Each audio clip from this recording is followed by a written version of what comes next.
अस्सलाम जी, क्या हाल है? खैरियत से आप? ठीक ठाक है? गर्मी बड़ी है लेकिन हम चाहते हैं कि हम जरा बातों में भी कुछ गर्मी आ जाए, इसलिए कि जाहिर है जंग की जो तपिश है वो अभी भी बरकरार है और इसराइल और भारत हम सब जानते हैं अजली दोस्त हैं एक दूसरे के और पाकिस्तान के अजली दुश्मन है। तो जाहिर है जंग किसी भी वक्त हम पे मुसल्लत की जा सकती है एक मरतबा फिर। क्या बतौर कौम हम ऐसी किसी भी शरारत के लिए तैयार हैं? सर जब तक फील्ड मास्टर साहब है ना, अच्छा सुकून से सोना चाहिए। इंडिया क्या दुनिया का कोई मुल्क आ जाए, हम पहले किसी को छेड़ते नहीं। अगर किसी ने शरारत की, लोग कहते हैं कि यार ये हो गया वो हो गया, कभी नहीं हुआ। अब देख लिया, अब देख लिया है, अब देख लिया है। सर भारत हमारे से बहुत ज्यादा इकोनॉमी में स्ट्रॉन्ग है, नो डाउट। हमारे पास वसाइल कम है, में बहुत ज्यादा है, बहुत ज्यादा है। हमारे पास वसाइल कम है, फौज उनके पास है, एटमी कुव्वत उनके पास ज्यादा है। हमारे पास तो जज्बा ईमान का है, ईमान के बाद हमारी अफवाज पाकिस्तान है और खुसूसन जो फील्ड मार्शल साहब है, इन जैसा हाफज और चीफ हमारे पास हो तो उसके बाद सर मुल्क कोई भी आगे लड़ ले हम तैयार है, तैयार है। हम कौम की बात करें, कौम कितनी तैयार है सर? कौम क्योंकि ये लड़ाई अब सिर्फ फौजियों की नहीं होती ना बॉर्डर्स पे होती है, अब तो शहरों में होती है। पहले भारत ने शरारत की, कौम पाक फौज के भी साथ थी और कौम खुद भी तैयार थी। ठीक है, जब भी कभी जरूरत पड़ी फौज कौम इकट्ठी होके, कोई पीटीआई नहीं, कोई नून लीग नहीं, कोई सर सियासी जमात नहीं, मैं तो एक पाकिस्तानी सिटीजन हूँ। हम पाकिस्तान के हक के लिए जहाँ ये कहेंगे खड़े हैं और पूरी कौम इनके साथ तैयार खड़ी हुई है। जहाँ पाक फौज कहेगी, जहाँ जरूरत महसूस होगी, हम हर प्लेटफॉर्म पे हाजिर हैं। क्या बात है। बतौर कौम हमें इस बात की रियलाइजेशन है कि जंग हमारे घर के दरवाजे पे खड़ी है सर, यानी सिर्फ वही कि सरहद पर या बॉर्डर पर लड़ाई नहीं है। ये लड़ाइयाँ अब जो हो रही हैं टेक्नोलॉजी की लड़ाई है, अब ये मिसाइलों की लड़ाई है, अब ये शहरों के अंदर आती है। तो बतौर नेशन हमें प्रैक्टिकली भी आप समझते हैं कि मजीद तैयारी करनी चाहिए इसके लिए? हमें बकायदा इसके लिए कुछ स्पेशल वर्कशॉप भी करवानी चाहिए। आमतौर पर हुकूमत के लिए भी दरखास्त है, हुकूमत से भी रिक्वेस्ट है बकायदा कि ये इस पे कुछ करवाएं। हमारे ना खसूसी तौर पे कुछ टोले हैं यहाँ पे और ये इसमें कोई डाउट नहीं रहा है, RSS है, ये बैठ के वहाँ से सोशल मीडिया के जरिए हमारी अफवाज के खिलाफ बातें करवाते हैं, पाकिस्तानी फेक अकाउंट बनवा के बातें कराते हैं, फिर उसको फैलाते हैं। ये इतनी अवाम खड़ी है, ये शख्सियात से इख्तिलाफ हो सकता है, शख्सियात से देख लें जी, सारे पाक फौज के साथ है। बताएं जी, पाक फौज जिंदाबाद, पाक फौज और ये हमेशा जिंदाबाद, पाकिस्तान पाइंदाबाद। हम इस वक्त कहाँ खड़े हैं, किस जगह खड़े हैं? चुंगी अमर सिद्धू खड़े हैं। सारे लोग आ रहे हैं, सब बात कर सकते हैं, कोई भी इख्तिलाफी राय इज़हार कर सकता है। कोई हमने कोई यहाँ पे कुछ जाला नहीं लगाया हुआ, कोई दीवार नहीं है। अच्छा, ये इन्होंने बड़ी अच्छी बात की, जो जासूसी नेटवर्क है, आज भी 6 लोग या पंजाब से पकड़े गए हैं, 4 लोग गिरफ्तार हुए हैं जासूसी के इल्ज़ाम में कराची से। ये ईरान के मामले में देखा हमने, बड़ा ख़तरनाक मामला था कि कैसे उनके अहदाफ को निशाना बनाया।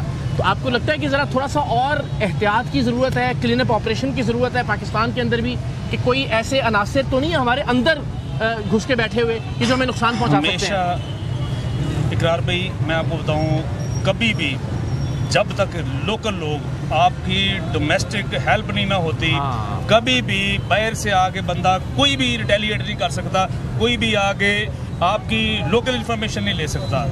लोकल लोग पैसे लेके, पैसों की एवज जो है ना, वो अपना ईमान और सब कुछ बेच देते हैं। उसकी वजह करके कितना बड़ा डिजास्टर, कितना बड़ा नुकसान होता है उस मुल्क को। ईरान के मामले में आपने ईरान के मामले में देख लिया कि वहाँ पर उसके बावजूद हमने एज ए मुसलमान हमें जितनी तकलीफ हुई है इन दिनों में, जो इसराइल ने वहाँ पे हमले किए हैं, जो जानी नुकसान हुआ है, जो जानी नुकसान हुआ है बिला वजह, और उनका बताया नहीं जा सकता। और बड़े लेकिन कुर्बानी देकर ईरान ने ये बात तो साबित कर दी ना कि जो भरम था इसराइल का कि जी नाकाबिले इसराइल की औकात क्या है, कुछ भी नहीं है, वो तो कुछ भी नहीं। उसकी औकात क्या है, इसराइल क्या चीज है, कुछ भी नहीं है। उसके पीछे अमेरिका ना खड़ा हो, उसके पीछे अमेरिका ना खड़ा हो, तो अमेरिका ना खड़ा हो। इसराइल को 2 मिनट में आप मुस्कुरा रहे हैं कि अमेरिका को आना पड़ा, अमेरिका सर आया है। उसके बाद सर बी ऑनेस्ट देख लें, इतनी आवाम खड़ी है, ईरान ये जंग जीत चुका है और अल्लाह की ताकत से जीता है, अल्लाह के हुक्म से जीता है। अमेरिका के पास कितनी टेक्नोलॉजी है, वो उसने त्यारे भेजे, बम्बार आए करके चले गए और एंड पे फिर सुलह क्यों की? इकरार भाई, आपकी मेरी लड़ाई हो, जब मैं आपके पास चल के आ जाऊंगा ना, तो मैं हार चुका हूँ, तो आपसे चल के आऊंगा ना। जैसे इंडिया भागा गया पहुंचा, उन्होंने कहा जी भाग के अबू जी के पास पहुंच जाते हैं। ये हमारी आ जाए नजर, आपकी भी तजुर्बे से थोड़ा सा करें ना, फायदा उठाएं। अच्छा, आपने स्क्रीनशॉट कुछ निकाले हुए थे, देख रहे थे आप, क्या था वो? मैं ये देख रहा था कि ये जो इंडिया की ये हरकतें हैं, अच्छा, ये जो आज भी गिरफ्तारी हुई है, हाँ जी, 6 पंजाब से हुई है। सिर्फ इनको इतना सा पैगाम है हमारा कि पाकिस्तान अपने इख्तलाफात बाद में देखेगा, अवाम फिलहाल फौज के साथ है। ठीक है, ठीक है।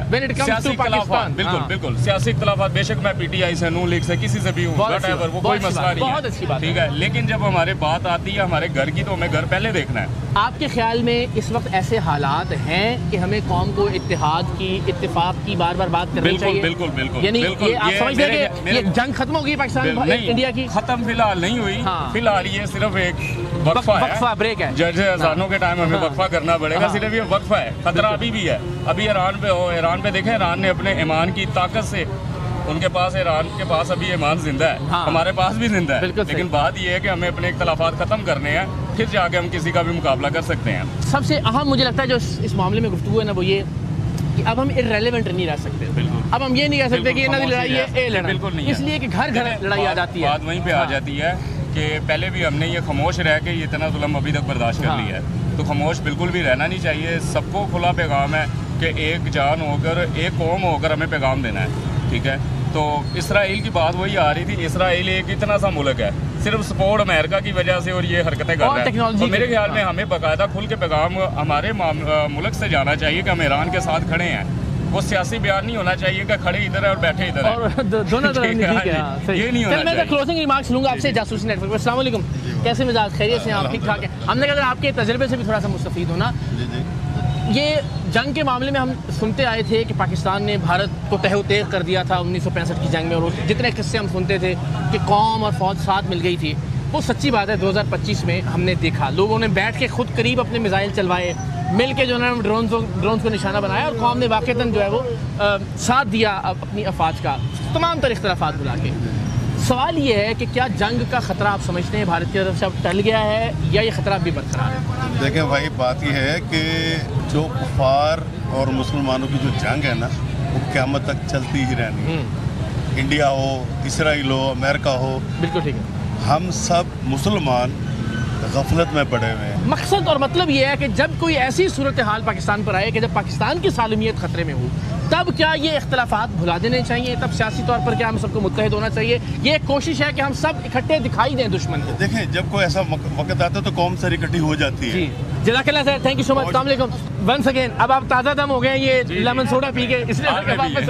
जज़ाकल्लाह। अच्छा, अब ये जो हम नैरेटिव की बात कर रहे हैं, नैरेटिव बिल्डिंग की, जंगों से ज़्यादा अब खेल जो है वो मुझे लगता है बयानिए का खेल है। इस बार 2025 में आपका एनालिसिस क्या है? बयानिए में हम कहाँ खड़े थे? देखें, बात पता है क्या है, मैं आपको बताता हूँ, अब वो दौर खत्म हो चुका है जो 95 में 90 में होता था कि सोशल मीडिया दौर नहीं था। अब इतनी सी भी बात भी है, झूठ है, सच है, वो सोशल मीडिया पे आ जाता है और बंदा इजीली बेनकाब हो जाता है। उस लिहाज से तो ये मीम से इंडिया को पता चल गया है कि वो क्या सोच रहे थे, उनका मीडिया क्या दिखा रहा था और असल में है क्या। बिल्कुल ठीक है, और वो खुद माने कि यार हमारे मीडिया ने तो बड़ा झूठ बोला है हमारे साथ। अब आखिर में सिर्फ ये जो आपने जो इनिशियल स्क्रीनशॉट भी निकाले थे, ये बड़ी खतरनाक बात है कि इसका मतलब है कि ईरान के मामले में साबित हुआ कि जासूस जो थे या ऐसे अनासिर अंदर से जो सपोर्ट कर रहे थे, और आज 10 लोग पूरे पाकिस्तान से पकड़े गए। आने वाले दिनों में क्या होता है, जब तक ये प्रोग्राम चलेगा तब तक ये नंबर शायद बढ़ भी सकता है। इस बारे में कंसर्न है आप?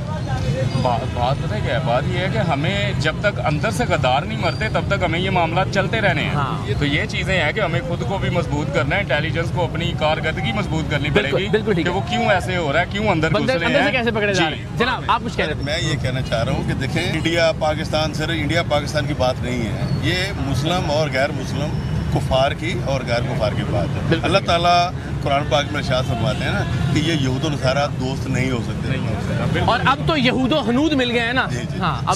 वो शुरू से ऐसे सब इकट्ठे हैं, वो शुरू से ऐसे ही। बिल्कुल ठीक है। ये हम आपको जरा दिखाते हैं, YDA यंग डॉक्टर्स एसोसिएशन, ज़ाहिर है उनका बड़ा रोल है, वो फ्रंट लाइन सोल्जर्स होते हैं जब भी कोई ऐसी हंगामी सूरत हाल होती है। उनसे हमने कुछ बातचीत की है, आइए जरा आपको दिखाते हैं।